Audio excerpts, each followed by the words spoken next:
ফকিন্নির বাচ্চা, তোর সাহস তো কম না। 1 কোটি টাকার গাড়িতে হাত দিস? তোর 14 গোষ্ঠীর ক্ষমতা আছে এই গাড়ির টায়ার কেনার? স্যার, আমি কিনতে আসিনি। আমার বাবার খুব শখ এই গাড়িটা দেখার। সিকিউরিটি, এই ছোট লোকটাকে ঘাট ধাক্কা দিয়ে বের কর। আর শোন, এর বাপকেও দুটো লাথি দিবি। আমার বাবাকে অপমান, এই অপমানের শোধ আমি নেব ম্যানেজার। আমি ফিরে আসব।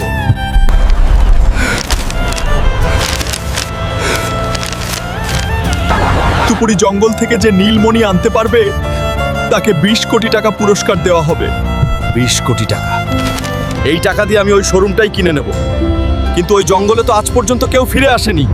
বাবার অপমানের প্রতিশোধ নিতে আমি জমের দুয়ারেও যেতে রাজি। এই জঙ্গলের ভিতরে হাঁটতেই তো ভয় করতেছে, না জানি সামনে কোনো বিপদ আছে। আমার মনি নিতে এসেছিস?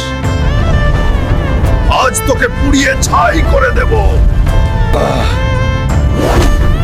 এর শক্তি তো অনেক বেশি। আমি তো হেরে যাচ্ছি। বন্ধুরা, আমি হেরে গেলে বাবার অপমানের শোধ নিতে পারবো না। তোমরা কি চাও ওই অহংকারী ম্যানেজার জিতুক?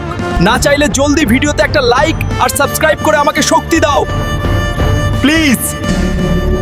ধন্যবাদ বন্ধুরা। এবার দেখ আমার পাওয়ার। Hulk smash. ম্যানেজার, আমি আসতেছি, তোর খবর আছে। মিস্টার চৌধুরী, এই নিন 20 কোটি টাকার ব্লু জেম। আমি আপনার ওই গাড়ির শোরুমটা এখনই কিনতে চাই। এটা তো আসল। ঠিক আছে হাল্ক সাহেব, ডিল পাকা। আজ থেকে ওই শোরুমের মালিক আপনি। চলুন, আমি নিজে গিয়ে আপনাকে চেয়ারে বসিয়ে দিয়ে আসবো। আরে বড় সাহেব যে। স্যার, আসুন আসুন, আমাদের ধন্য করলেন। চুপ কর, আমি একা আসিনি, আমার সাথে এই শোরুমের নতুন মালিক এসেছে। উনাকে সালাম কর।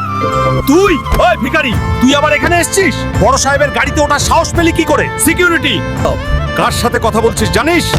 ইনি হাল্ক সাহেব। আজ থেকে এই শোরুমের মালিক আমি না, ইনি। কি রে ম্যানেজার, 1 কোটি টাকার গাড়ি কেনার ক্ষমতা নেই বলেছিলি না? এখন তো পুরো শোরুমটাই কিনে নিলাম। স্যার, আমাকে মাফ করে দিন। আমার ছোট ছোট বাচ্চা আছে স্যার, আমার চাকরিটা খাবেন না। ঠিক আছে, তোর চাকরি থাকবে, তবে ম্যানেজার হিসেবে না। এই নে ব্রাশ। আজ থেকে তুই এই শোরুমের বাথরুম পরিষ্কার করবি। আর হ্যাঁ, রোজ আমার বাবার জুতোগুলোও পালিশ করে দিবি। যা, কাজে লাগ।